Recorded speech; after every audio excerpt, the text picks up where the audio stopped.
Nós tivemos no mês passado, dia 25 mais precisamente, de agosto, a presença aqui do Carlos Exal, e foi um tempo muito bacana. O que nós fizemos? Foi um tempo de imersão, um tempo de alinhamento da visão, do propósito e desenvolvimento. Para entender, nós já conversamos isso aqui outro dia. Nós estamos percebendo um novo ciclo, um novo momento de Deus nessa comunidade, nessa igreja. Deus está nos direcionando para coisas novas, que a gente ainda precisa entender. À medida que a gente vai dando os passos, Deus vai revelando qual o propósito dele nessa nova etapa. Obrigado, Rita. Nesse novo ciclo que ele está nos inserindo. E para nós entendermos para onde ele está nos levando, e aí poder também direcionar a igreja. Então foi um tempo muito, muito, muito precioso. Quem estava aqui, né, com o Carlos Exal? Foi bom, né, pessoal? Muito legal. E algumas falas do Exal e algumas conversas que nós tivemos aqui com a igreja me chamou muita atenção, chamou a atenção do presbitério. Algumas coisas só veio a confirmar qual é o nosso chamado, qual é o nosso propósito, qual é a nossa visão, para onde nós estamos indo. O que nós precisamos daqui para frente é o como que nós vamos alcançar o que Deus quer que a gente alcance. Nós praticamente já temos definido qual que é o propósito de Deus dessa igreja. E uma delas, eu quero falar de um dos propósitos, que é restaurar famílias. Então, várias características foram apontadas pela igreja. Qual é a característica dessa igreja? Então, foi dito, essa igreja é uma igreja acolhedora, essa igreja é uma igreja receptiva, essa igreja, foi falado várias características que as pessoas se sentem, como é que elas se sentem aqui na comunidade. Mas uma que nos chamou atenção, que me chamou atenção, porque eu nasci nesse meio, eu fui restaurado, meu casamento foi restaurado aqui através da comunidade Nova Vida. Deus restaurou meu casamento através dessa igreja. Então nós entendemos que Deus não mudou o que Ele quer fazer. Ele quer continuar restaurando famílias através dessa comunidade, através dessa igreja, através da sua vida. Talvez você pense o seguinte: pastor, mas a minha casa está tudo em ordem, está tudo bem. Sabe o que Deus quer fazer? Quer usar a sua vida para restaurar outras famílias, para restaurar outros casamentos, outros homens, outras mulheres, outras famílias. Envolve todo, né? Família, criança, todo mundo. Se não está tudo bem, Deus pode restaurar a sua casa. Se está horrível, se está ruim, se o barraco está escorado com pau de tronco de bananeira, Deus pode fazer um milagre. Eu creio, eu acredito, eu sou fruto disso, e a maioria dos que já estão aqui há mais tempo já tiveram o toque de Deus especificamente no seu lar, no seu casamento. E eu quero falar um pouquinho sobre isso nessa noite. E o tema que eu escolhi para essa mensagem é: nosso Pai é especialista em restauração. O seu Pai é um especialista em restauração. Nosso Pai Celestial, nosso Deus, Ele é especialista em restauração. E qual que é o objetivo dessa mensagem? É ensinar que Deus pode restaurar famílias. Deus quer e Deus pode restaurar famílias. O texto que eu quero usar, o texto base, é o Salmo 80, versículo 19, por gentileza. Salmo 80, no versículo 19.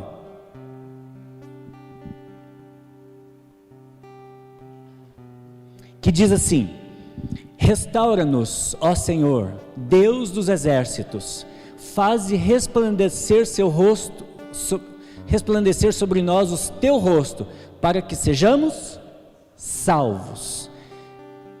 O trabalho de restauração é sempre complicado e é sempre demorado. Alguém aqui já fez reforma em casa? Quem já fez reforma em casa? Já fez? Quem já fez? Levanta a mão para eu saber. Já fez reforma em casa? Já fez reforma em casa. Reforma é sempre complicado e é sempre demorado. Você acha o seguinte, que eu vou só fazer aqui uma reforminha aqui e tal, você calcula mais ou menos, pode ter certeza que vai gastar uns 30% a mais do que pensou que gastaria. Pode ter certeza que vai levar mais tempo do que você imaginou que levaria. E pode ter certeza que você vai ter algumas noites de incômodo, de dor de cabeça, de preocupação, e vai te desgastar. E aí, de repente, você contratou uma pessoa, poxa vida, eu contratei essa pessoa e aí não está dando certo, de repente você tem que dispensar aquela pessoa, porque eu estou falando que eu já fiz isso, tá? Estou contando a minha história para você. Talvez não foi assim contigo, a reforma deu tudo certo, não gastou menos do que deveria, que pensou, em menos tempo, e deu tudo certo. Que bom, mas nem sempre é assim. No meu caso, algumas coisas que eu precisei fazer, gastei mais, levou mais tempo, e aí eu paguei a pessoa não fez direito, e o que eu precisei fazer? Contratar um especialista. Contratar um especialista, uma pessoa que manja, que entende daquele assunto, uma pessoa que sabe fazer de verdade, não aquele que sabe mais ou menos. Fala gambiarra, isso? Uma gambiarra, é o cara que manja, que sabe fazer, é o especialista, tá? Então, o trabalho de restauração é muito complicado e muitas vezes demora, e muitas obras de arte, por exemplo, demoram meses e até anos para voltar a ter as suas características originais, aquilo que o artista fez, anos, aí danificou por algum motivo, leva muito tempo para se recuperar, para voltar às características originais. Mas mesmo com toda a dificuldade que a restauração possa acarretar, vale a pena investir na renovação, vale a pena investir na reabilitação de algo que é valioso, de algo que é precioso, de algo que é caro, de algo que é maravilhoso. Você olha, se deslumbra com aquilo, isso vale a pena restaurar, isso vale a pena ser refeito, isso vale a pena investir, porque é valioso para mim. Talvez você já tenha visto também, foi inaugurado agora, reinaugurado, o Museu Nacional, né? O Museu Nacional lembra aquele museu que pegou fogo e tudo foi destruído, as artes que estavam lá dentro, e foi feito tudo de novo, foi reconstruído e foi reinaugurado. Que coisa linda que ficou aquilo, que coisa linda.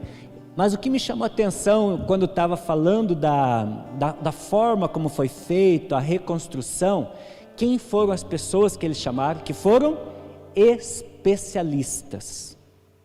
Pessoas que da pintura foi especialista, o cara que colocava cada detalhe foi um especialista. E foi gasto muito dinheiro.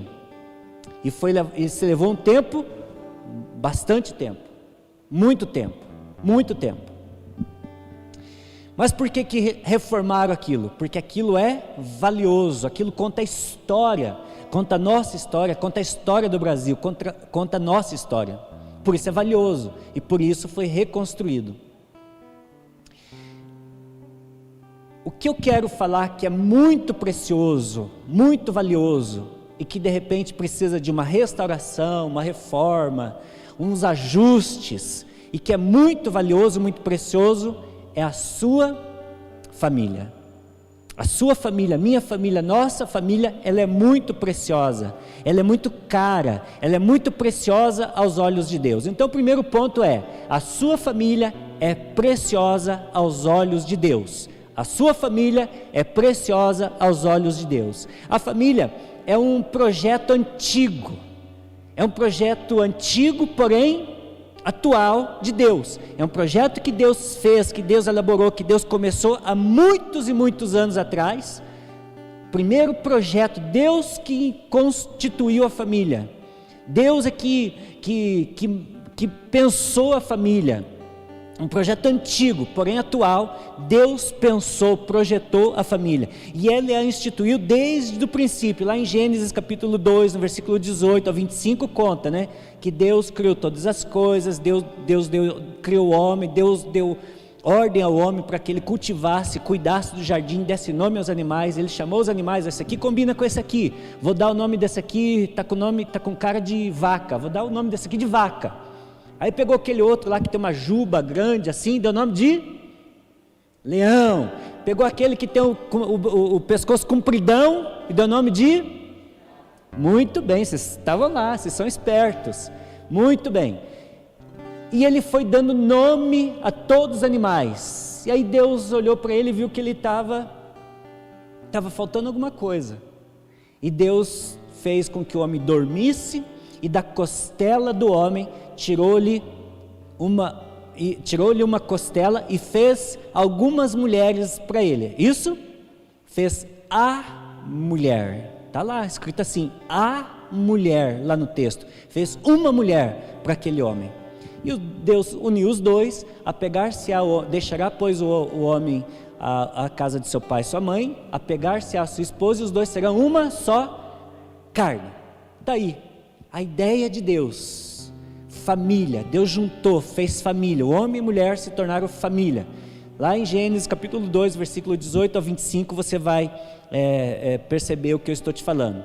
E por isso que ela é tão preciosa, por isso que ela é tão valiosa, porque foi Deus que fez, Deus que instituiu o casamento, foi ideia dele.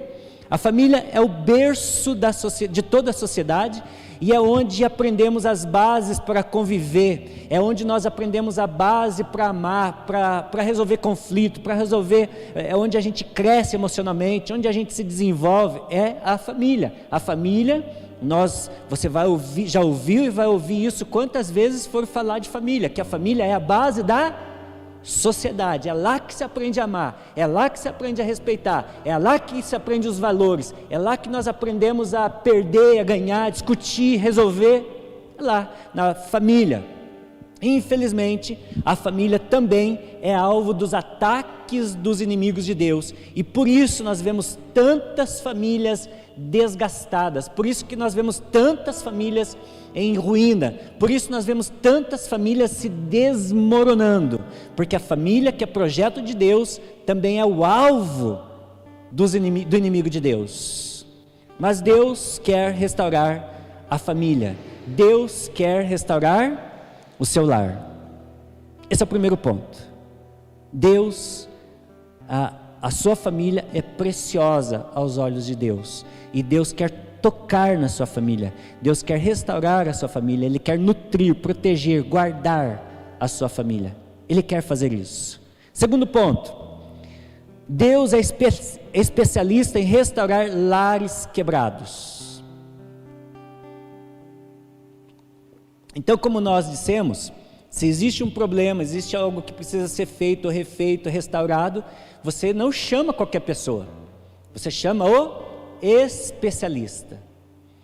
Pode ser e que a gente passe, pode ser que você já tenha passado, ou conhece alguém que já passou por alguns problemas sérios na família, e tentou vários caminhos, e tentou várias escolhas, tentou várias formas de resolver, e não deu certo. Algumas pessoas partem para o alcoolismo, algumas se desespera, eu não quero nem, você sabe, eu não quero nem ficar citando meios que as pessoas induzem ou criam, ou inventam de se resolver os problemas familiares. Existe um pensamento que diz o seguinte: olha, não deu certo, incompatibilidade, não está se dando bem mais, começou a discutir, sabe de uma coisa? Separa que é melhor. Separar é dividir, quebrar, rachar, cada um para o seu lado, que é melhor. São meios, são formas, são jeito que o homem inventa de resolver os problemas familiares. Só que não foi o homem que inventou o casamento, então a solução para a família não tem como o homem conseguir por si só a solução do problema na família, dos problemas em famílias. Temos que recorrer a quem? Ao especialista. Não é a opinião de qualquer pessoa, não é a opinião de outras pessoas, não é a opinião do meu amigo, da minha amiga, Isso vale, né? Se for o conselho de um homem de Deus, de uma mulher de Deus, né? Mas quando vem com princípios de Deus, porque pode ser correr o risco, estou com um problema lá na minha casa, lá com a minha mulher, com meu marido, com meus filhos, quer saber de uma coisa? Separa que é melhor, vamos tomar uma para esclarecer o problema. São conselhos de homens, mas a gente não pode recorrer a esses, vamos dar o nome para essas outras formas de se resolver, de gambiarra. A gente não pode recorrer a essas gambiarra para resolver os problemas familiares.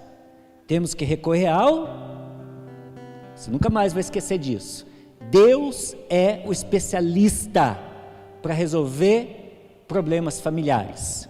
Deus é especialista para restaurar lares quebrados.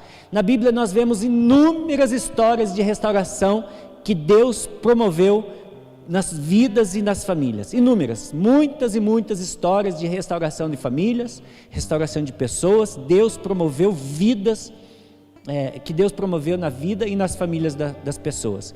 Deus faz tudo novo.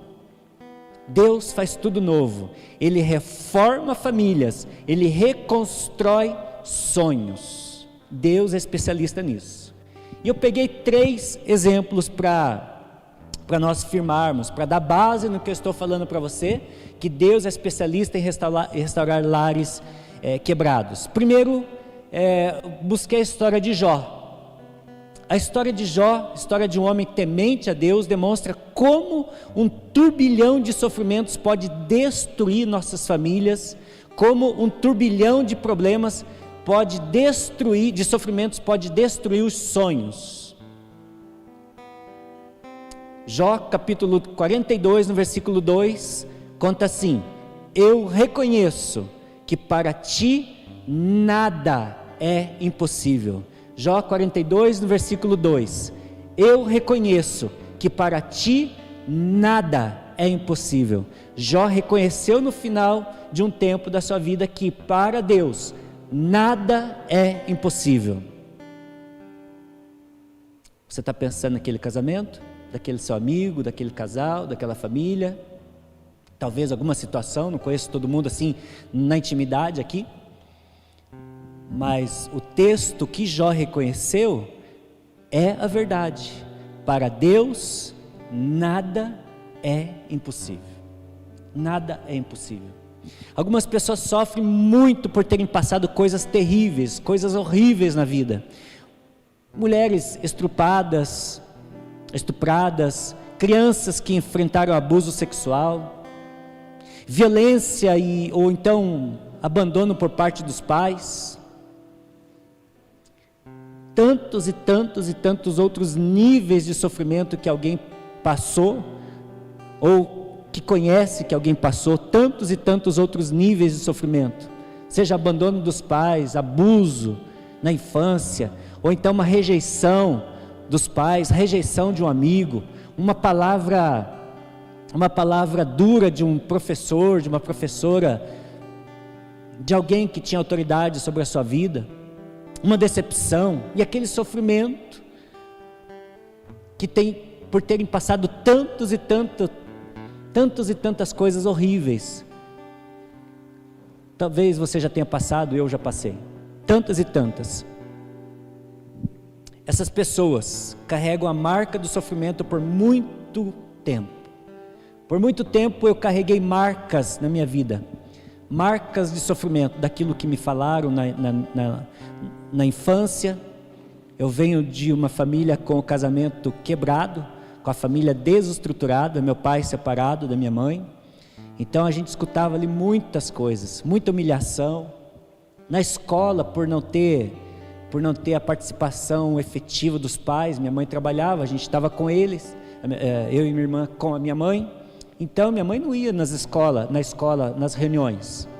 Então quando tinha uma reunião de escola, aquilo para mim era vergonhoso, aquilo para mim era frustrante, porque eu percebia assim os pais das outras crianças pegando boletim, saindo com seus filhos, ou então as crianças indo, os pais indo até a escola buscar os seus filhos. e meu pai e a minha mãe nunca foram na nossa escola nos buscar, eu e a minha irmã Andréia. E eu com 7, ela com 6 anos. Quando que isso acontece hoje?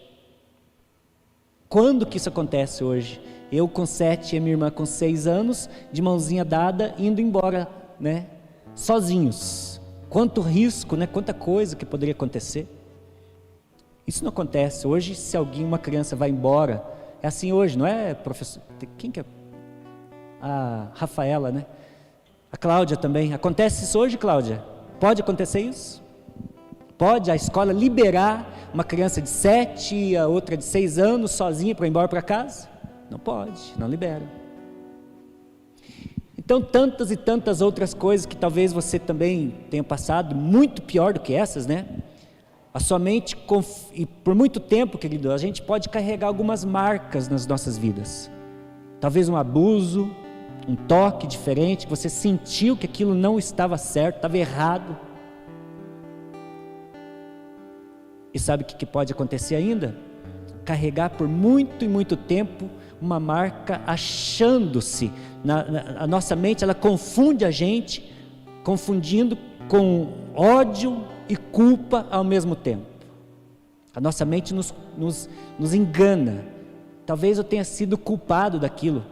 Talvez eu tenha sido culpado da separação dos meus pais. Talvez eu tenha sido culpado daquele toque, daquela pessoa, daquele abuso que eu sofri.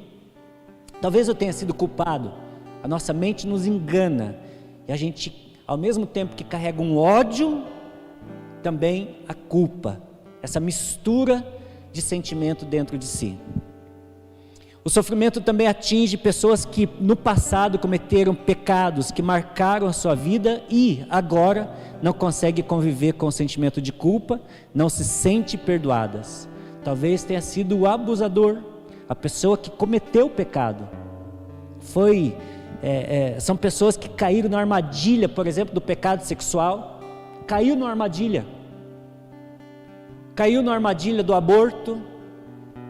Ter feito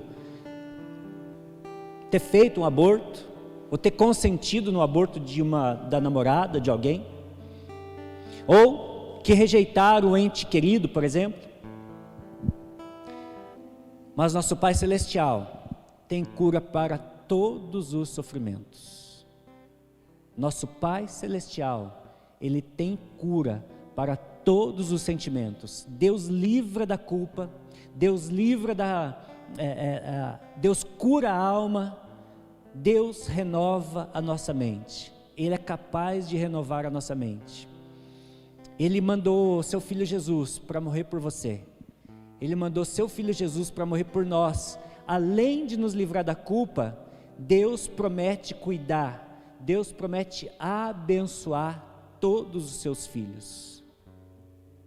É esse Deus que eu não canso de admirar, que eu não canso de buscar a revelação de quem Ele é como Pai, cuidador, amoroso, restaurador, protetor, aquele que cuida de nós nos mínimos detalhes, aquele que é capaz de renovar a minha mente e curar todos os sentimentos que eu causei a alguém ou que causaram a mim. Ele é capaz de curar, Ele é capaz de renovar. Aleluia, queridos. Se você sofre por coisas que aconteceram no passado, lembre-se de uma coisa: para Deus nada é impossível. Para Deus nada é impossível. Ele é sim capaz de restaurar a sua vida. Ele é sim capaz de lhe dar a paz que medicamento não pode te dar, a paz que psicólogo, terapeuta, analista, ninguém pode te dar. Talvez você já tenha feito, não estou dizendo que isso é errado e que você não pode buscar isso, você deve buscar esses apoios, mas não deixe de sujeitar-se ao especialista. Não deixe, porque Ele pode dar a paz que o mundo não pode dar. Ele pode dar a paz que o mundo não conhece. Somente Jesus pode dar a paz que o mundo não dá. Ele tem a paz e está disponível a mim e a você. Nosso Pai Celestial é especialista em restaurar vidas. Nunca mais esqueça disso. Nunca mais, Andréia. Nosso Pai Celestial, Ele é especialista em restauração de vidas. Mas o Senhor interferiu na história de Jó. Nós estamos falando da história dele, né? O Senhor interferiu na história, na sua história, e restaurou a sorte de Jó. Jó 42, versículo 10 e 17, por gentileza. Jó, capítulo 42, versículo 10.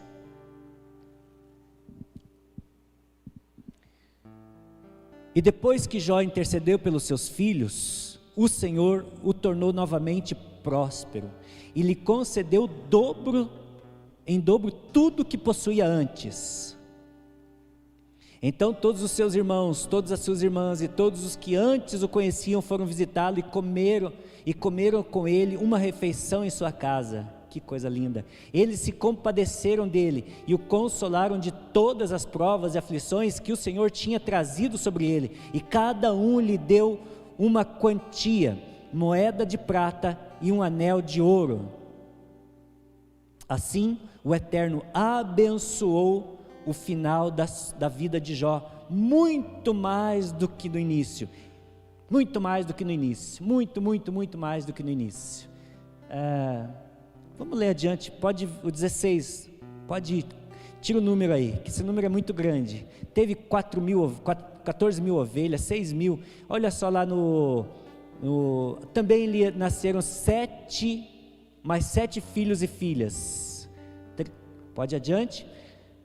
Jó chamou sua primeira filha de Ieminá, a segunda, pula isso aí também, vamos lá para o 16, 15, e em toda aquela terra não se encontraram jovens mais bonitas que as filhas de Jó. Olha só que coisa linda que Deus faz.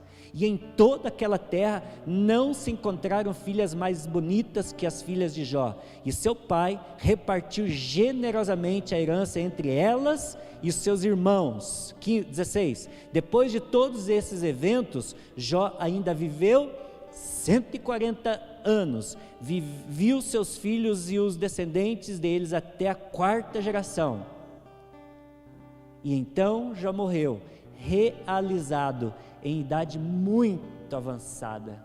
Querido, que coisa tremenda que Deus fez na vida desse homem. Trouxe comunhão com a sua família e amigos, deu outros filhos e uma vida longa, prosperou Jó novamente muitas vezes mais que antes. A gente aprende com a vida desse homem que Deus restaura todas as coisas. Tem uma outra personagem que eu gostaria de comentar também, a Noemi, uma mulher também sofreu muito, sofreu uma dura perda, longe da sua terra, longe do lugar de onde ela nasceu, longe da sua terra natal. Ela perdeu o marido, ela perdeu os 2 filhos, então morre o marido e morre também os 2 filhos, o filho que era casado com uma nora, morreu, então ela ficou viúva, ela ficou com as suas 2 noras, ela e mais as 2 noras, porém uma das noras voltou para a sua terra natal, para a casa de seu pai. Uma das noras permaneceu com ela, e o nome dessa mulher, dessa nora é Ruth. Livro de Ruth, capítulo 1, versículo 1, por gentileza, meu amigo Guilherme. Ruth, capítulo 1, versículo 1, vamos ler do 1 ao 5.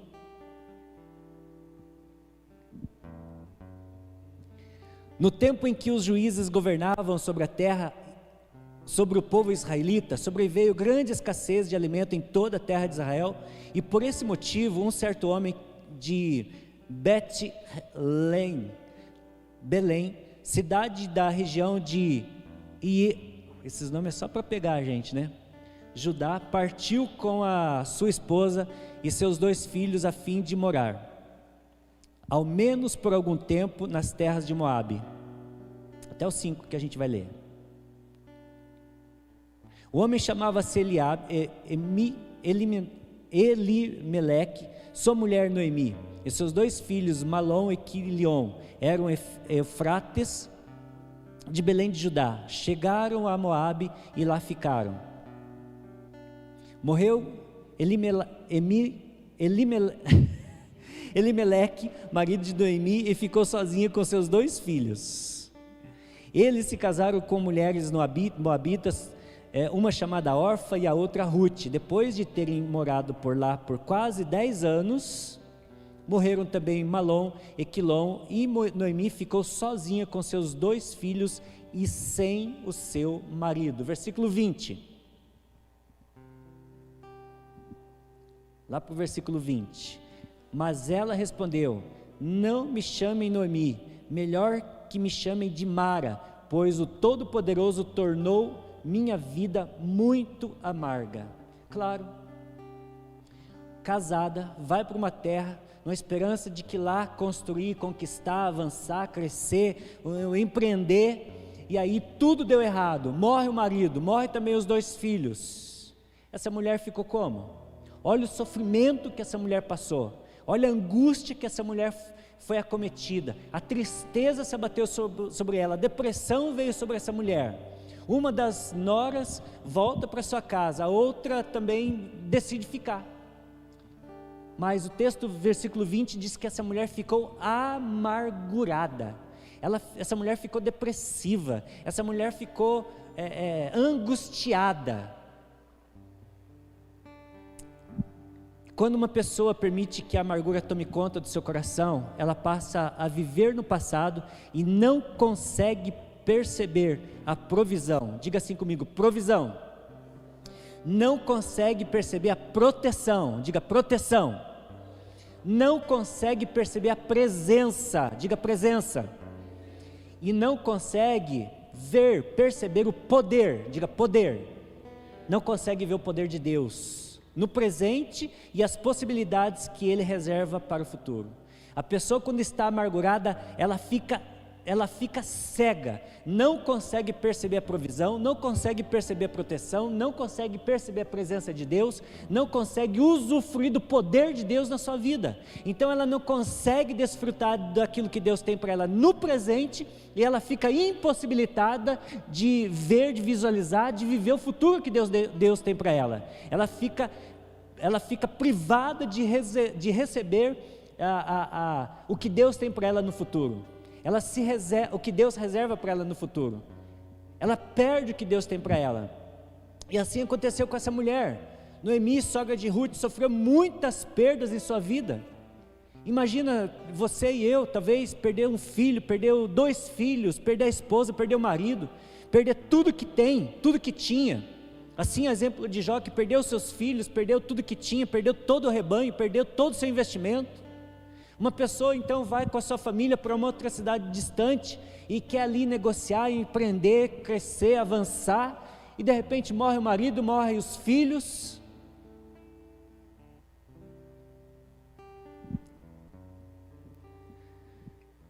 Apesar disso, ela tinha motivos para louvar a Deus. Apesar de todo o sofrimento, o Senhor lhe providenciou uma nora leal. O Senhor lhe providenciou uma nora amorosa. A fome já não castigava a terra natal, e ela podia voltar ao convívio dos seus familiares, ou da sua família, dos seus amigos. Somando-se isso, Noemi recebeu proteção. Lembra que eu falei de proteção? Ela recebeu proteção de Boaz, que era parente e não permitiu que nada lhe faltasse. Ou seja, ela recebeu proteção, e quando a Bíblia diz que Boaz não permitiu que nada lhe faltasse, ela recebeu provisão. Ela recebeu provisão, ela foi cuidada, nada faltou para aquela mulher. Ela recebeu de Boaz proteção, ela recebeu de Boaz provisão. Ela também experimentou a presença constante de Deus ao seu lado. Lembra que a gente falou de presença? Ela pôde perceber a presença constante de Deus ao seu lado. Deus modificou as circunstâncias que afligiam a vida daquela mulher. E Deus presenteou aquela mulher com uma criança que acalentou, que pôde acalentá-la, que pôde dar alegria para ela no final da sua vida, que favoreceu com uma dedicação de Boaz, que tornou-se seu resgatador. Trouxe alegria de novo, do fruto daquele relacionamento, veio uma criança que trouxe alegria para aquela casa. trouxe de novo restauração, vida para aquela casa, acalentou aquela mulher na sua velhice, e Deus favoreceu aquela mulher. A dedicação de Boaz em cuidar daquela mulher mostra para nós que Boaz foi o seu resgatador. Palavras que nós vimos ali no final, que ela não percebeu por conta da amargura. Agora Deus traz de novo provisão, Deus traz proteção, Deus traz o cuidado, Deus resgata a alegria nela, daquela mulher de viver, e Deus também mostra para ela que Boaz é um resgatador. E aí esse texto está em Ruth capítulo 4 versículo 14, por gentileza, Guilherme. E você já deve ter percebido que a figura que eu quero trazer para você de Boaz é a figura de quem? A figura de Jesus. A figura de Jesus, a figura do nosso amado de Jesus, a figura do nosso Senhor Jesus, a figura do nosso querido Jesus, o nosso resgatador, aquele que provê as nossas necessidades, aquele que está presente o tempo todo conosco, porque Ele disse que estaria presente, aquele que nos sustenta, aquele que nos cuida, aquele que nos guarda, aquele que é o nosso resgatador. As mulheres disseram a Noemi: louvado seja o Senhor que hoje não a deixou sem resgatador, que o seu nome seja celebrado em Israel. Versículo 15: o menino dará a você nova vida. O que o menino trouxe para ela? Nova vida, e a sustentará na velhice, pois é filho de sua nora, que a ama e que é melhor do que 7 filhos para você. Uau! Que coisa maravilhosa que esse Deus é capaz de fazer. Que coisa tremenda que Deus pode fazer na vida de uma pessoa que de fato confia nele, que de fato coloca a sua esperança nele, que de fato chama ele como especialista. Senhor, resolve o meu casamento, resolve a minha vida familiar, só o Senhor é que pode, ninguém mais pode, já recorri a tudo que eu podia, só o Senhor pode restaurar a minha vida, só o Senhor pode restaurar me tirar desse sofrimento, dessa amargura. Deus é o provedor, Deus é o sustentador, Deus é aquele que acalenta, que cuida. Jesus é o seu resgatador, aquele que me dá alegria, aquele que me dá vida nova, aquele que me dá esperança, que me dá um futuro. Amém, queridos? Amém? Boaz então é a figura do nosso Senhor Jesus. É Ele quem providencia o que nós necessitamos, é Ele que nos protege com sua presença amorosa, é Ele que nos guarda com a sua presença fiel. Ele está conosco o tempo todo, Ele é fiel e digno, Ele está conosco, Ele é fiel, Ele nunca, jamais nos abandona. Amém, queridos? Não podemos permitir que a amargura prejudique a nossa convivência com Cristo, não podemos. Uma pessoa amarga, ela vai se isolando. Primeiro ela se isola de pessoas, depois ela se isola do próprio Deus. Ela vai se isolando, vai se isolando. Não permita que a amargura isole ou prejudique a nossa convivência com Cristo. Não permita, nós não podemos permitir. A amargura é um sentimento que obscurece a nossa visão da realidade e suga a nossa esperança do futuro. Lembra que eu disse que Noemi já não via mais, não enxergava mais proteção, não enxergava mais a provisão? Não poderei eu fazer de vós como fez este oleiro, ó casa de Israel, diz o Senhor. Eis que, como barro na mão do oleiro, assim sois vós na minha mão, ó casa de Israel. Ele pode, escute o que eu estou te falando, Ele pode pegar tudo que já está despedaçado, sem esperança, sem vida, que não serve para nada, e tornar novo novamente.